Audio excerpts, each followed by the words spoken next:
जो बच्चे मटन और बीफ पसंद नहीं करते, आज से उनका भी फेवरेट होने वाला है ये। आज मैं बना रही हूँ बीफ वाइट कढ़ाई। ये बहुत ही ज़बरदस्त, बहुत ही मज़े की बनती है, बहुत लाइट सी, जो कि बच्चे बड़े सभी बहुत शौक से खाते हैं। बिस्मिल्लाहिर्रहमानिर्रहीम। अस्सलाम वालेकुम। कैसे हैं आप सब? अल्लाह ताला आपको हमेशा खुश और आबाद रखे।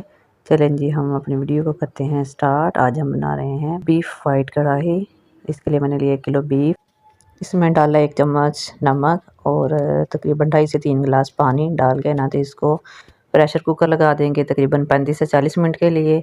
इतनी देर में ये बिल्कुल अच्छा से सॉफ्ट हो जाएगा। आप इस कढ़ाई को ना मटन में भी बना सकते हैं, चिकन में भी बना सकते हैं, लेकिन मैं इसको बना रही हूँ बीफ के साथ।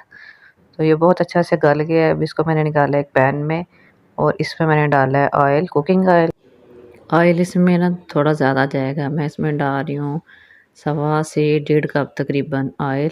आप कहेंगे कितना ज़्यादा ऑयल 1 किलो बीफ में? तो असल में ना इस वाली कढ़ाई में ना जो हम बना रहे हैं बीफ वाइट कढ़ाई, ऑयल ना थोड़ा एक्स्ट्रा जाता है।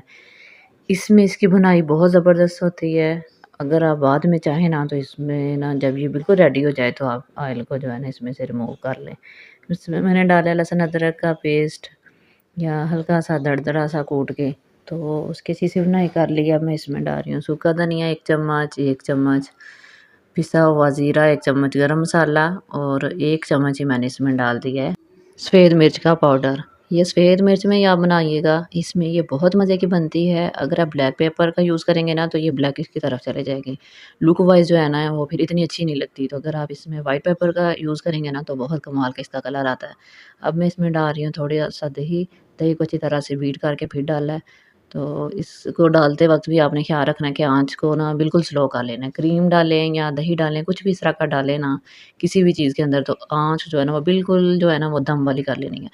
तो अब मैं इसको कर रही हूँ अच्छी तरह से इसकी भुनाई। भुनाई पे ना ज़रा थोड़ा आपने फ़ोकस ज़्यादा करना है, क्योंकि स्टेज पे ना जितना आप इसको अच्छी तरह से भून लेंगे ना उतना ही ज़बरदस्त इसका टेस्ट आएगा। इसमें देखें हल्के-हल्के से जो है ना वो फ्लेवर आएँगे बिल्कुल। इसमें हमने बहुत तेज़ मसाले नहीं ऐड किए, बहुत ज़्यादा स्पाइसी नहीं होगी ये। अब मैंने इसमें डाली है ग्रीन चिली, ये भी बहुत हल्की सी है, ज़्यादा तीखी नहीं है। तो इसको मैंने काट के डाल दिया ताकि अच्छा सा इसका टेस्ट आए बस जी। और कोई हमने इसमें मसाला ऐड नहीं करना, कोई इस तरह की चीज़ देखें नहीं, कोई प्याज़ या टमाटर कुछ भी इसमें नहीं डाला। बिल्कुल सिंपल सी बेसिक चीज़ों से इतनी मज़ेदार ये बन के तैयार हुई है ना कि आपके बच्चों की ये फ़ेवरेट हो जाएगी। ज़रूर ट्राई कीजिएगा। अगर आपको मेरी वीडियो ज़रा सी भी अच्छी लगी है तो प्लीज़ मेरी वीडियो को लाइक कर दें। आप भी मेरी रेसिपी को ज़रूर ट्राई कीजिएगा और इसका फ़ीडबैक ज़रूर दीजिएगा। मुझे आपके फ़ीडबैक का इंतज़ार रहता है। अपना अपने प्यारों का ख़्याल रखिएगा। अल्लाह हाफ़िज़।